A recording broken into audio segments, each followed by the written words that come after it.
Hi, Greg Haines here, and welcome to Talking Away in 5 minutes. And this time you join me in the vineyards of Catalonia. Look at that in the background. That's Montserrat, one of the most famous mountains in Europe, and we're only about 40 minutes outside the hustle and bustle of Barcelona city centre. However, that's not the mountain I want to talk about in this particular vlog. If you're watching in vision, here we are on Instagram, Twitter and YouTube, Greg Haines TV, and also welcome along to those of you on the regular podcast platforms as well. So, the Isle of Man TT 2023 begins on Monday. Snaefell, of course, the mountain in question there. And we've just seen a documentary go out this week on TT Plus, the online service, and also Monday, Tuesday, Wednesday and Thursday on ITV4 and ITVX online. What did I take from it? Well, first of all, the sheer danger of the event is absolutely unbelievable. I've never been to the Isle of Man, and I must admit, for no particular reason, I've never been a massive fan or follower of road racing, car racing, bike racing, circuit racing, rallying. I've never really followed in depth the Isle of Man TT, hands up.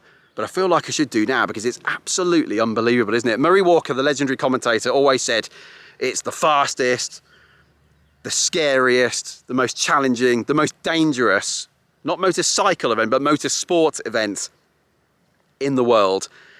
And I just felt like doing a blog just to talk about it, to think, what have I taken from it? Well, first of all, I think in this world of health and safety in which we live, with signs everywhere, caution, slippery floor, or yellow strips alongside stairs in public places to warn you that you might fall down or fall up them, caution, hot water in public toilets, common sense things that we're told of all the time, this health and safety world.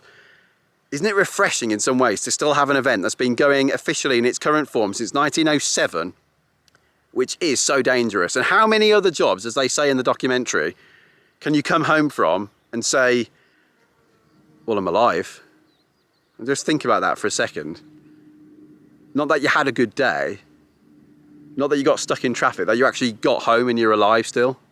And one of the things I definitely took from the documentary, and remember, this is an event that used to be part of what is now the MotoGP World Championship, which started in 1949, and it was still part of the World Championship up till and including 1976. What about the families though?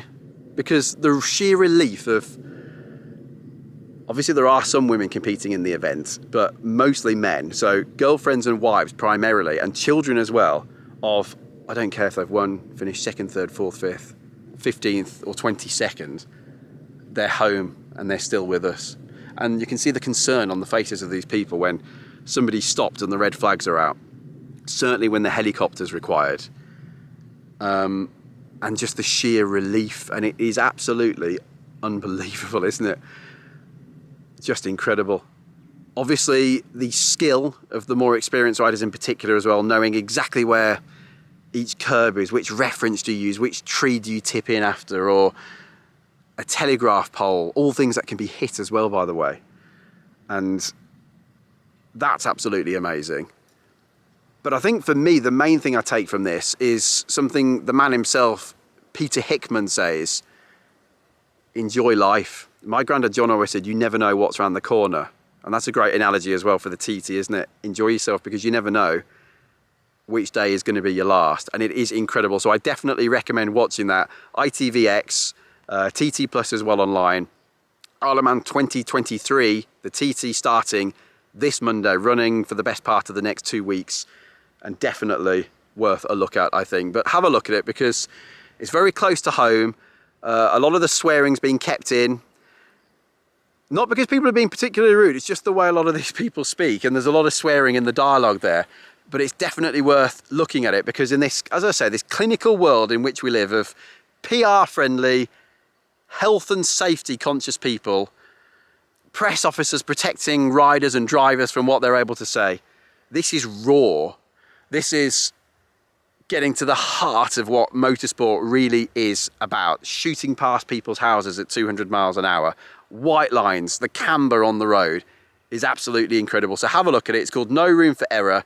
And I'm not going to give too many spoilers away in what is only a 5-minute vlog, but you've got to see it because it's pretty incredible viewing.